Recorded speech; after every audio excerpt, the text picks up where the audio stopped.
의원님 질의하여 주시기 바랍니다. 네, 경남 양산 출신 윤영석 의원입니다.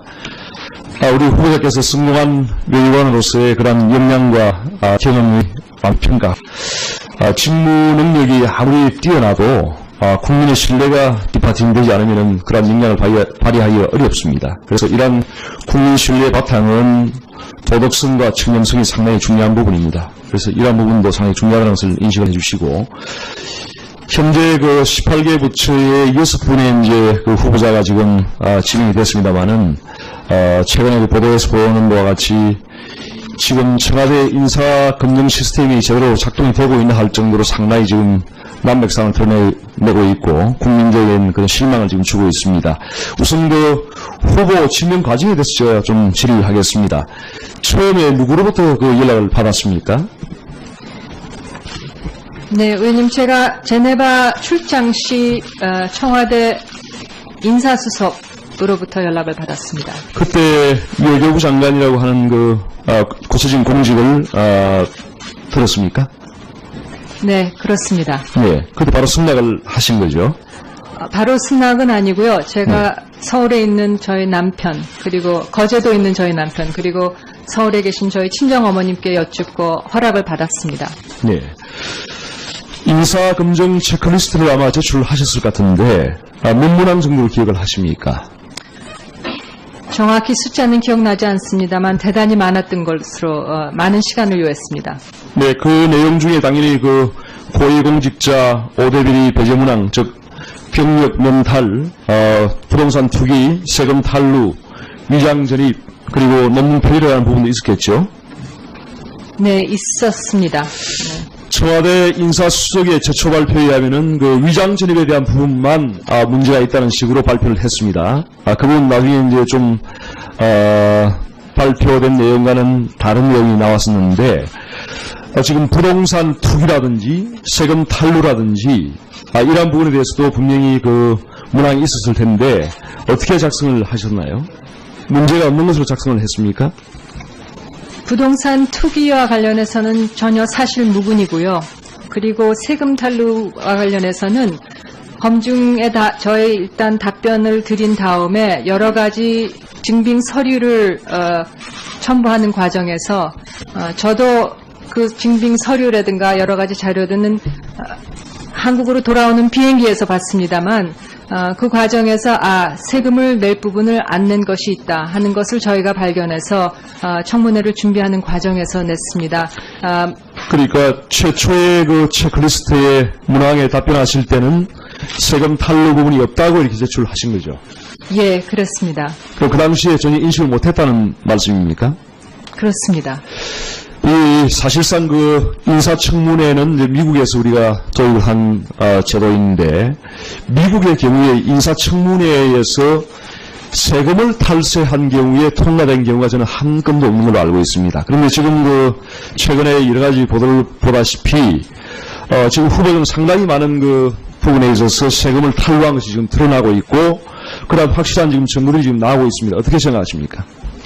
네, 의원님, 너무 죄송하게 생각합니다. 제가 외국에서 오래 일을 하고 생활을 하다 보니까 그리고 저희의 그 한 가지 말씀드리고 싶은 것은 저희 그 재산 관계 관리에 있어서 말씀드리기 죄송합니다만 제가 세 딸의 맏딸로서 저희 친정 부모님 경제력이 없는 저희 친정 부모님을 늘 부양하고 있었습니다. 그렇기 때문에 남편의 재산 관리와 저의 재산 관리를 별도로 하는 걸로 남편이 저를 편하게 해주기 위해서요. 저희 부부는 처음부터 그렇게 살아왔는데 그래서 남편이 관리하는 재산 부분에 대해서 저도 잘 알지 못하고 저의 부분에 대해서도 남편도 잘 알지 못하는 세부적인 사항에 대해서는요. 그런 관련해서 이런 그 납세 의무에 대한 세부 사항에서 서로 몰랐던 부분이 있었던 거에서 대단히 죄송스럽게 생각합니다. 그래, 그게 이제 한두 건이면 제가 이해를 하겠습니다. 그런데 한두 건이 아닙니다, 지금. 문제는.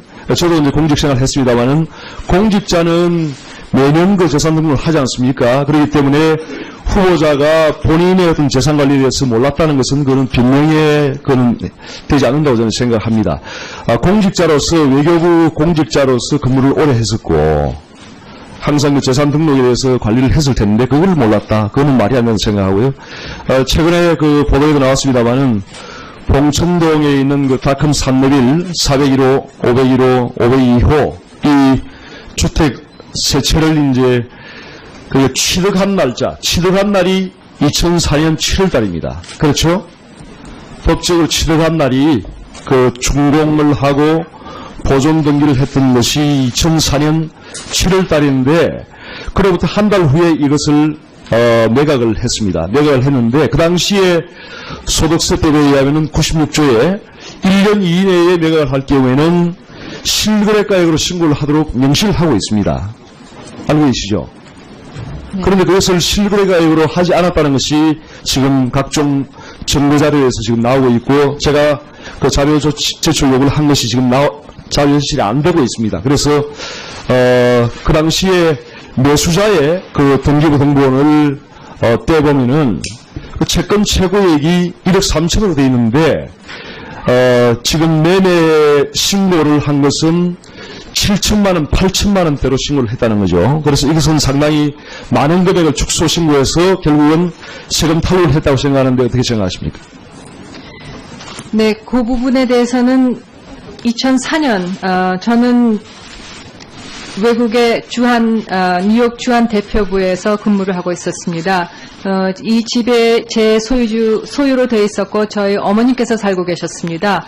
그래서 2003년쯤에서 그 연립주택 4가구가 같이 살고 있는 상황이었는데 그 이웃 중에 한 분이 이게 낡고 헐었으니 재건축을 하자 하는 의견을 제시하셔서 업자를 통해서 재건축을 하시면서 8채를 새로 지셨다 합니다.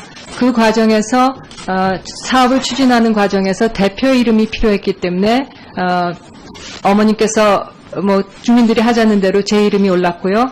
그 매도자가 본인 외에 3인으로 돼 있는 것은 통상 재건축을 하게 되면은 부동산 등기법의 건축 허가자 명의 즉 당시에 4세대의 그로 보존 등기가 되기 때문에 부득이 저와 3인이 매도자가 된 것인데요.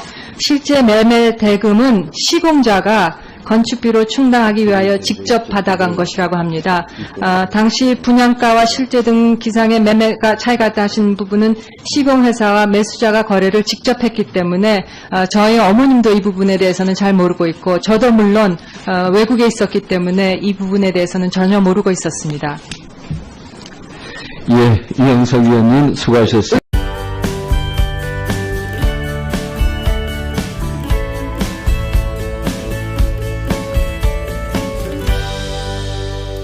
연락을 받았습니다. 그때 외교부 장관이라고 하는 그 고쳐진 공직을 들었습니까? 네, 그렇습니다. 네, 그때 바로 승낙을 하신 거죠. 바로 승낙은 아니고요. 제가 서울에 있는 저희 남편, 그리고 거제도에 있는 저희 남편, 그리고 서울에 계신 저희 친정어머님께 여쭙고 허락을 받았습니다. 네. 인사검증 체크리스트를 아마 제출하셨을 것 같은데 몇 문항 정도로 기억을 하십니까? 정확히 숫자는 기억나지 않습니다만 대단히 많았던 것으로 많은 시간을 요했습니다. 네, 그 내용 중에 당연히 그 고위공직자 5대 비리 배제 문항, 즉 병력 면탈, 부동산 투기, 세금 탈루, 위장 전입, 그리고 논문 폐기라는 부분도 있었겠죠? 네, 있었습니다. 네. 청와대 인사수석의 제초 발표에 의하면은 그 위장 전입에 대한 부분만 문제가 있다는 식으로 발표를 했습니다. 그 부분 나중에 이제 좀 발표된 내용과는 다른 내용이 나왔었는데 지금 부동산 투기라든지 그게 이제 한두 건이면 제가 이해를 하겠습니다. 그런데 한두 건이 아닙니다. 지금 문제는 저도 이제 공직생활 했습니다만은 공직자는 매년 그 재산 등록을 하지 않습니까? 그렇기 때문에 후보자가 본인의 어떤 재산 관리에 대해서 몰랐다는 것은 그건 변명에 그건 되지 않는다고 저는 생각합니다. 공직자로서 외교부 공직자로서 근무를 오래 했었고 항상 그 재산 등록에 대해서 관리를 했을 텐데 그걸 몰랐다. 그거는 말이 안 된다고 생각하고요.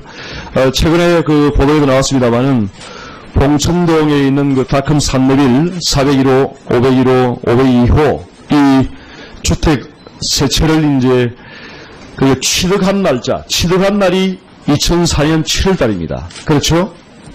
법적으로 취득한 날이 그 준공을 하고 보존 등기를 했던 것이 2004년 7월 달인데, 그로부터 한 달 후에 이것을 매각을 했습니다. 매각을 했는데, 그 당시에 소득세법에 의하면 96조에 1년 이내에 매각을 할 경우에는 실거래가의 경우에 통과된 경우가 저는 한 건도 없는 걸로 알고 있습니다. 그런데 지금 최근에 여러 가지 보도를 보다시피, 지금 후보자는 상당히 많은 부분에 있어서 세금을 탈루한 것이 지금 드러나고 있고, 그다음 확실한 지금 증거들이 지금 나오고 있습니다. 어떻게 생각하십니까?